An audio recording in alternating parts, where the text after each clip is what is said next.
Welcome to Trip the Beltway Fantastic.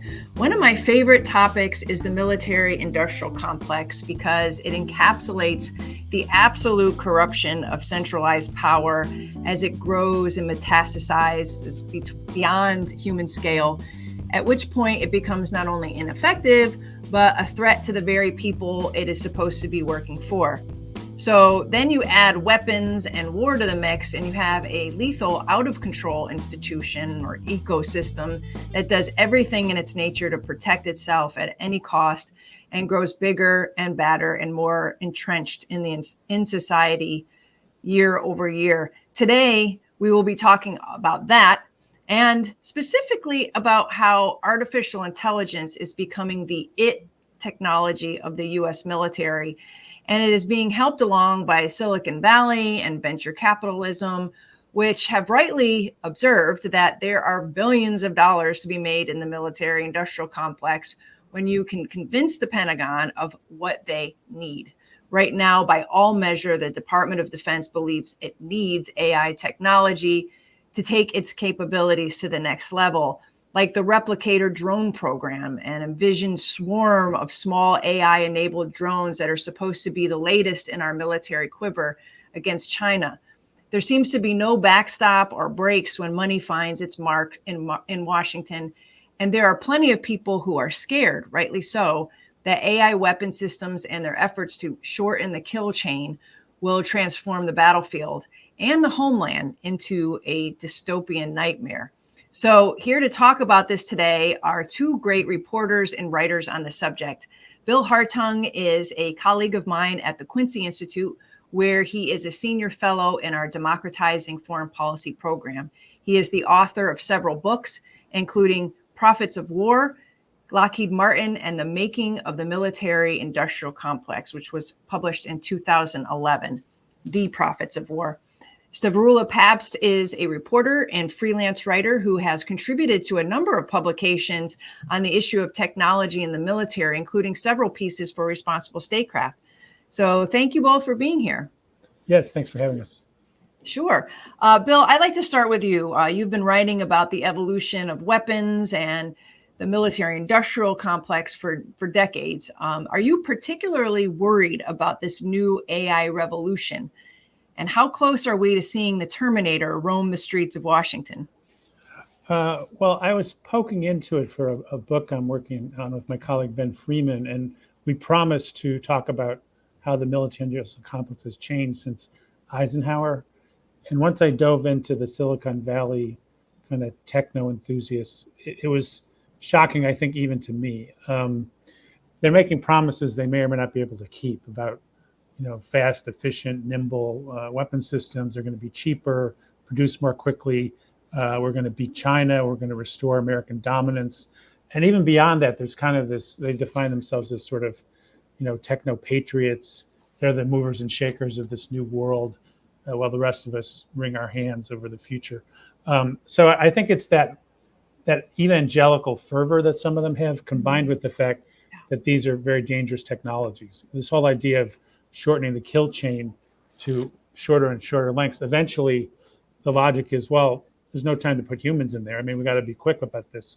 So you could have massive malfunctions. You could have unintentional warfare. You could have more wars because there's fewer humans at stake. All kinds of bad possibilities, which are not being carefully considered because the VC money and the Silicon Valley folks have linked with the top levels of the Pentagon to say, this has to happen as soon as possible. So at a minimum, we need an informed debate about why to go this way. And it's kind of interesting because, everybody loves technology. They're kind of posing as a David and Goliath story. We're taking on Lockheed Martin, these industrial dinosaurs. So there's a version of their story that sounds, oh, sure, we need reform, we need competition. But if you don't look at their goals and what they're building and how it'll affect the U.S. role in the world and the future conflict, if you can possibly put that to the side, you just think, oh, yeah, this is the next big thing, Yeah, I mean, and you've written about these CEOs, investors in this space, and you point out that guys like Palmer, I guess, is it Palmer Luckey? Yeah. Yeah, he's a CEO of Anduril. Is that how you say it? Anduril? Yeah. And as well as Peter Thiel, of Palantir, how they consider themselves patriots, and they take this idea that their weapons will protect American dominance, or at least or push it further in the world. They seem to take this personally and ideologically. Can you talk a little bit about this new breed of investor, of CEO, and how they might differ from the tech pioneers and industry innovators of the past?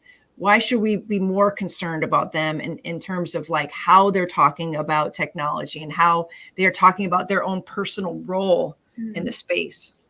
Well, I think one of the dangerous elements about this new breed is these sort of new age militarists is, they've achieved certain technical feats, but they think they can do everything, which is a very dangerous assumption. And they have wildly unrealistic views of reality. I mean, Peter Thiel is spending a lot of money figuring out how he can live forever, and that age is just an artificial construct. Palmer Luckey basically was a 15-year-old gamer who figured out how to make a virtual reality device that you could play around with at home. Now is all in on the military. But I saw him on an hour-and-a-half podcast. Well, all he talked about was old school war military games. This was like his passion.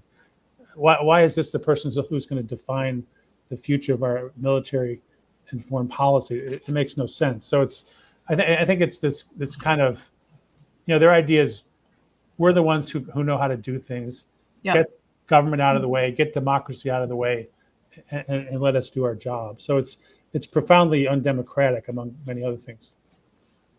Yes, Stavroula, you wrote a piece for Responsible Statecraft, I think it was in December of last year, entitled, Do Venture Capitalists Want Forever War? And you kind of alighted on some of these themes with these particular VC venture capitalists and the companies that they were investing in.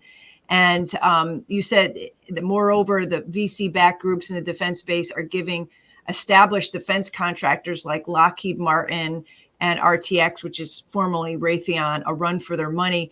Can you talk a little bit, for viewers who might not be intimately familiar with how venture capitalism works? Can you talk a little bit about this venture or VC role in the defense industry today, and how that is different from the investments in all of these legacy prime contractors, who have been dominating the space for so long? Yeah, sure. And I think what's really critical is to give a very brief overview of VC and then apply this to the space, because obviously venture capital overall is this very risky form of investment, right? A lot of these venture capitalists, generally speaking, regardless of the industry, they know that the vast majority, I think 75% of VC-backed startups fail. So the overall concept of venture capital is that it's very high risk, but also very high reward. Most of these companies will fail, but those that succeed will bring the investors very high rates of returns, which make these venture capitalists very, very wealthy, assuming they're successful in this process. So essentially what's going on is we're bringing this very high risk, high reward game into the defense space. And I guess the best way to describe it is that it really soups it up in a way I find particularly dangerous, because they're showing up, they're injecting a lot of this cash to these VC-backed defense tech companies at the beginning. They're saying, here you go. Let's hope you come back with defense contracts. And it seems that they didn't do this so much a few years ago, but this, I think VC investing has doubled over the last 5 years, approximately speaking. They're learning, venture capitalists are learning that if they do this, they now have been able to succeed and bring a lot of major players to the forefront, such as Anduril, such as Palantir. And it's exactly as you said. they're now able to compete with these more standard, let's say, defense contractors, right? And I think what they're able to do is they're able to beat them out on contracts. It's my understanding that a couple of the standard defense tech corporations actually started up venture capital arms to try to compete with this type of investing, right? To be able to maintain their ability to secure contracts. So at the end of the day, what we're seeing is they're creating these like companies that are kind of leaner.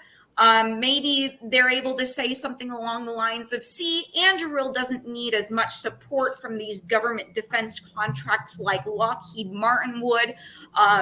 These more traditional defense contractors are maybe slower. They're procuring more expensive products. Why not hire our the defense tech companies we've supported? Why not hire them instead to do your work? They'll do it more quickly.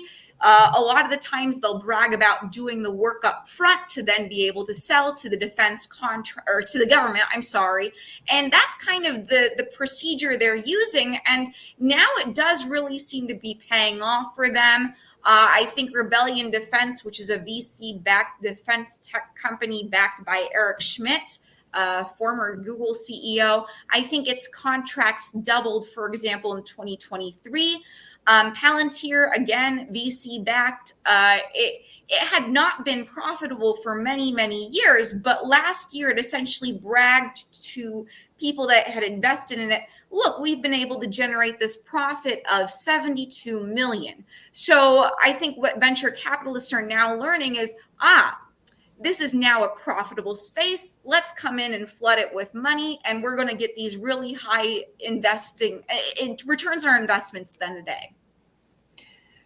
Wow, it is, and you've basically described, how the military-industrial complex works and how, and every stage is different. This is different from 40 years ago, but what remains the same is this idea that you convince the Pentagon to invest in all sorts of projects, even if they're just ideas. And if one just catches fire, like AI, you can be sure that a number of countries or companies are going to flourish from this money, whether or not that they can actually come through with the product. And that's what I wanted to ask Bill about, because you've written about this evolution of weapon systems, these technologies over the last several decades. And in many cases, they don't come through. And a lot of money is wasted. A lot of taxpayer money is wasted. You talk about the revolution and military affairs and all of these systems and vehicles, the F-35, the literal combat ship. Can you talk a little bit about the sort of discrepancy between all of this hype for new technology, all of the money and all of the machinations politically that we see on the Hill today to invest in these technologies, and then the actual results, and whether or not the military is left with a product that lives up to that hype? Sure. Well, part of it is a sales job, not just by the industry, but by the military to the American public. So, every generation there's a new miracle weapon or miracle system. In Vietnam, it was supposed to be the electronic battlefield, which would find every Viet Cong fighter and take them out. It completely failed. They were hundreds of thousands of fighters were getting by without this system recognizing them because they used very simple countermeasures. Ronald Reagan was going to build an impenetrable Star Wars shield, which is still a pipe dream. Even things that work in a technical sense, like precision-guided munitions, were of very little help in Afghanistan or Iraq because of the nature of the wars that were being fought, and U.S. troops were being hurt by things like improvised explosive devices. So this idea that technology wins the day, there's sort of two flaws. One is it going to perform as advertised? Other is it appropriate, or is it the balance, the difference maker in war? So in the tech area, the Pentagon's not terribly technically proficient. I think a lot of the people work on this stuff for an industry because that's where the money is. So you could imagine evolution where they're selling them all kinds of ideas that the Pentagon and Congress are not equipped to evaluate, but that sound great, and let's do it. So I think that's one problem. And then the problem, let's say it does work. Who's going to decide how it gets used? Is it just all bets are off, just full speed ahead into a high-tech arms race, or is there some way to control these things? And then a minor point, which always interests me, is they never talk about how they're going to produce this stuff. They just talk about the idea. Right. And, Kathleen Hicks, the Deputy Secretary of Defense, said, oh, yeah, we'll have the first fruits of the replicator initiative in 18 months. Well, the F-35 is 23 years in, and it's still being fixed. So how are they going to make this transition to this kind of instant, cheap, workable technology? It hasn't been proven, to say the least. So there's a lot of money slushing around, and there's a big food fight, but it really doesn't translate in many cases to actual battlefield. I don't want to say success or capabilities or performance. It's all about the food fight at the front end, unfortunately. And obviously we've been seeing this, like you mentioned, for decades. Imagine if we spent the amount of time and effort deciding which wars were worth fighting that we spend on building technology. We'd be so much better off. Yeah, absolutely. And you mentioned the sales job, and I immediately think of this article, Stavroula, that you had done about the former or retired General Paul Nakasone, who just accepted an appointment on the board of, it's escaping me, the board of the AI, OpenAI. Yeah, OpenAI. And OpenAI, I guess, had some sort of declaration on its website that it wasn't engaging in military applications of its technology, but that had quietly been stripped from the website, I'm assuming around the time or maybe before that the general was put on the board of directors. But I would imagine when you put a former general on the board of directors of any company, particularly ones that are looking to obtain some sort of contract with the federal government, whether it be military or otherwise, it's usually because of the influence that they bring to the table, that they have those connections with their former colleagues in the E-ring at the Pentagon. You don't just bring them on because, he looks great in a suit. Mm-hmm. Can you talk a little bit about your story for responsible statecraft and what are the signals that we can read from this particular appointment to the board at OpenAI? Sure. So, yeah, I think that this has been a really critical story, even though, unfortunately, I don't find it very surprising. It's just pretty scary in a lot of ways. So, as you've pointed out, OpenAI has appointed Paul Nakasone, who's had almost a 40-year-long military career, but was also former director of the NSA. They've hired him as part of the board of directors, where he will be sitting on, I believe it's called the Safety and Security Committee, where he will be apparently advising OpenAI on these matters. Nakasone had also headed U.S. Cyber Command as well. So what OpenAI is doing with this appointment is they're saying a couple different things. They're saying, look, this person is clearly an expert in cybersecurity, which is important for us as, cyber threats become a more problematic phenomenon. They try to point that out. And they're also, I think, trying to use this type of appointment to say, see, we're becoming more safety forward again, right? This is about promoting AI safety through somebody who is an expert in this field.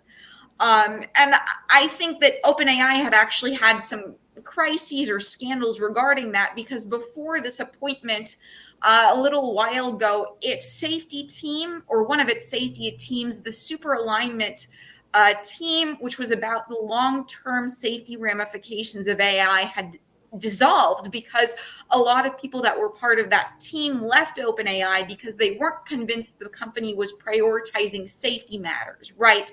So this is a way for OpenAI to say, see, we care about safety. We care about making sure that AI is safe. And I'm really concerned that they're essentially using this guise of promoting safety, promoting other cybersecurity needs to normalize a military appointment, right?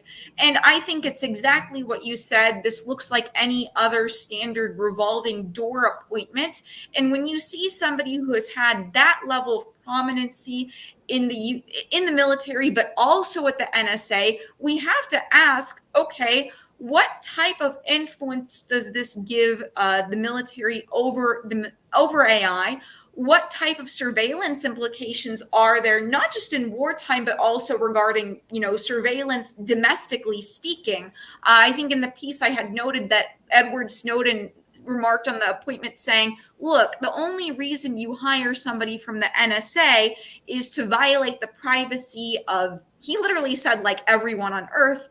Everyone needs to recognize what this is. So in short, I think that we have to understand that this is a clear moment where OpenAI is showing us, yes, we're affiliating directly and openly with the military now, also intelligence agencies. Make a note of that. Do what you will. Unfortunately, they're such a powerful company.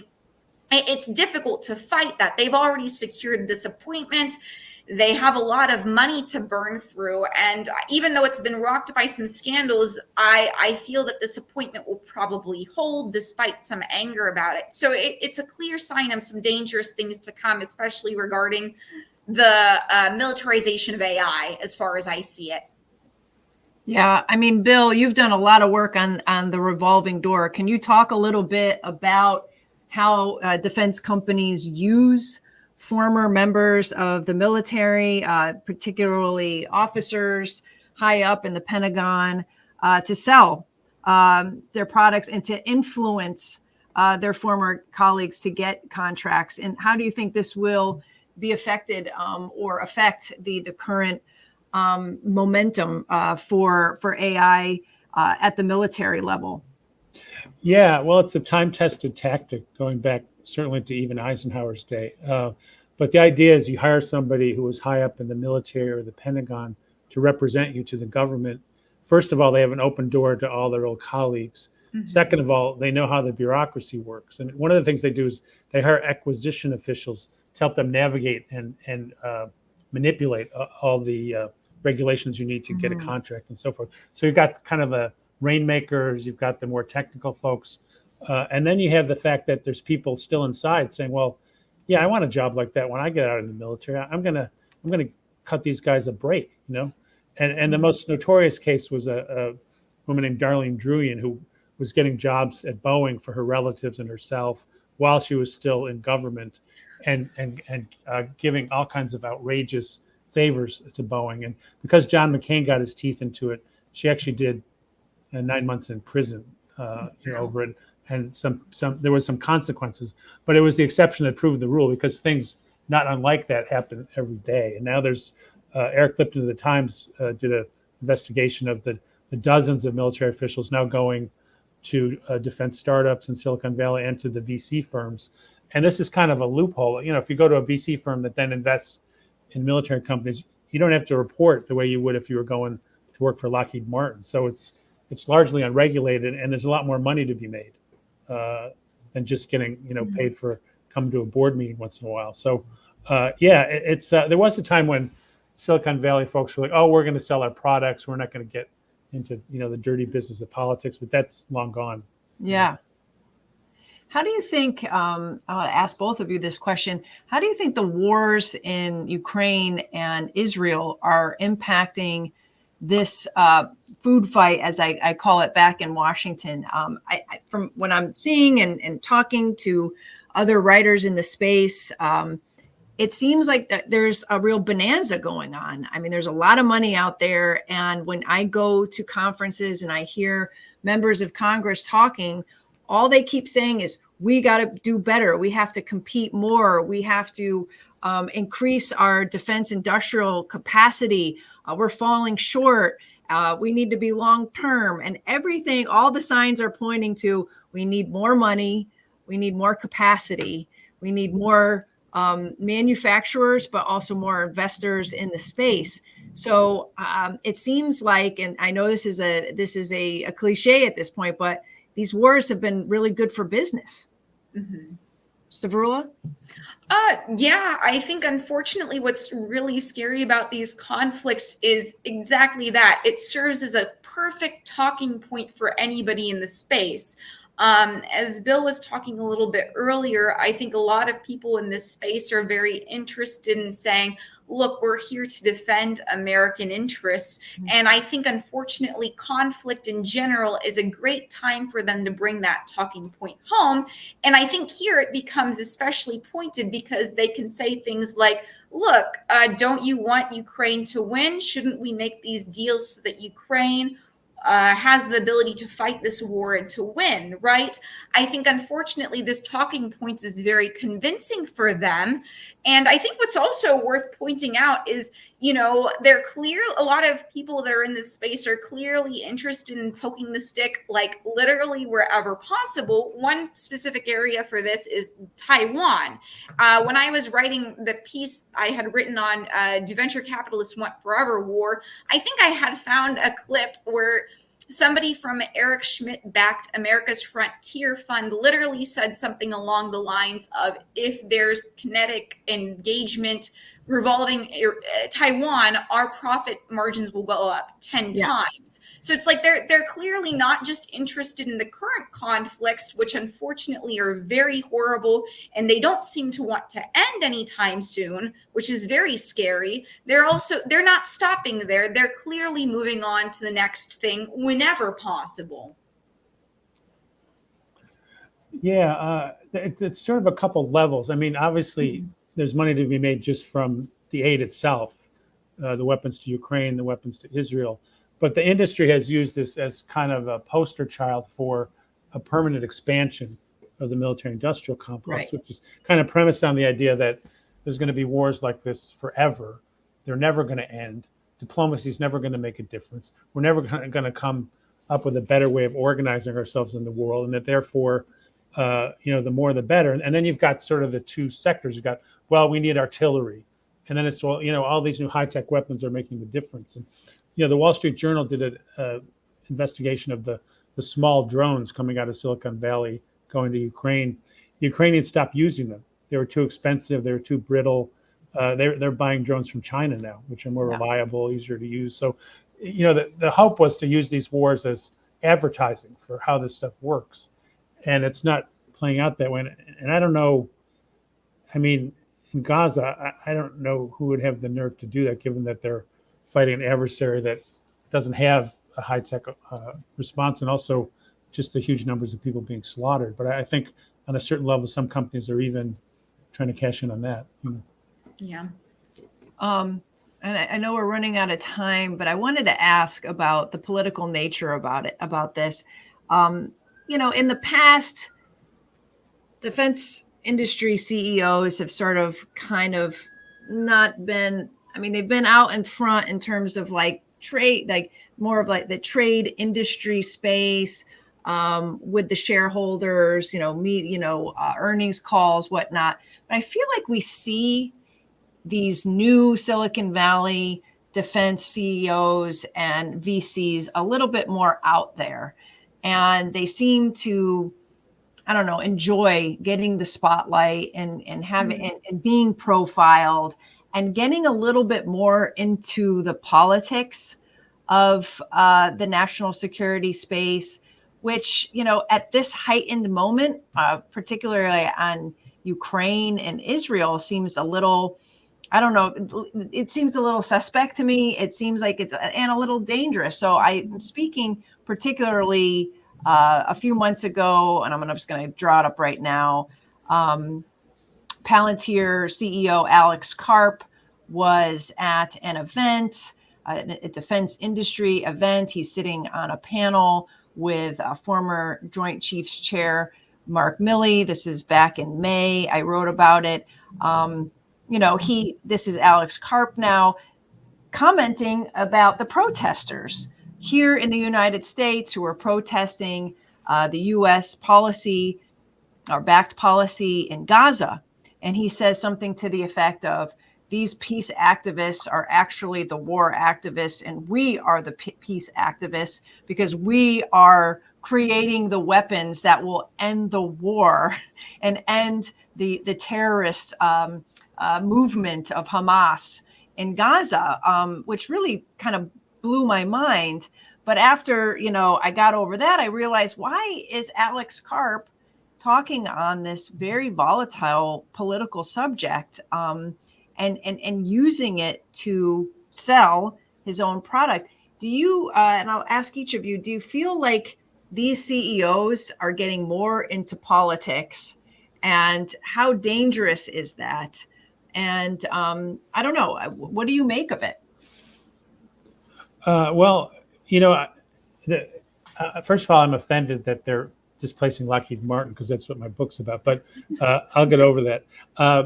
I do think that the larger companies, they want to have relations with both parties. So whoever's in power, they can do business with. And of course, there's been a pretty bipartisan support for ever higher Pentagon budgets. But the Silicon Valley folks, they're much more hawkish. They're much more willing to mix it up politically because they think government is standing in their way. They're funding candidates to, quite high levels. So I think it's more dangerous because they're really directly injecting themselves in the policy discussion. Lockheed Martin would fund a think tank which would say things that would ultimately redound to their benefit. But this seems like they're much more like right in there, right on the cutting edge of war and peace issues. And also, of course, that particular statement, like Orwell wouldn't have to write 1984 if people were walking around saying this all the time. And war is peace. But I think some of them may believe it. Some of them, it's just marketing, and it doesn't really matter because the result is the same. Yeah, this Palmer Luckey guy, I understand that he had taken a lot of flack for coming out very strongly for Trump in the current election, has basically worn his politics on his sleeve. And he's offended a lot of people for that, but he's actually drawing a lot of support from folks who actually kind of like his being out there on his personal politics and mixing that with his enterprises. And I don't know, what do you make of that, Stavroula? Yeah, I actually think that's a really important point, because I think a lot of people in this space, I think they just kind of feel they should say this stuff very actively right now, because even though some of these statements may be polarizing, I think they realize that there is a key audience for it, right? Yeah. So Alex Karp, Palmer Luckey, these types of figures understand that maybe a lot of people will dislike it, but there will be enough influential people that will always want to work with them, or quite likely will always want to work with them, and in fact want to ally with that type of behavior overall. I mean, clearly overall, regardless of what he has or hasn't said, Andrew Rill is doing extremely well these days. So it really doesn't seem like their statements affect them so much, or at least the people that like what they're saying are willing to help them out. Exactly.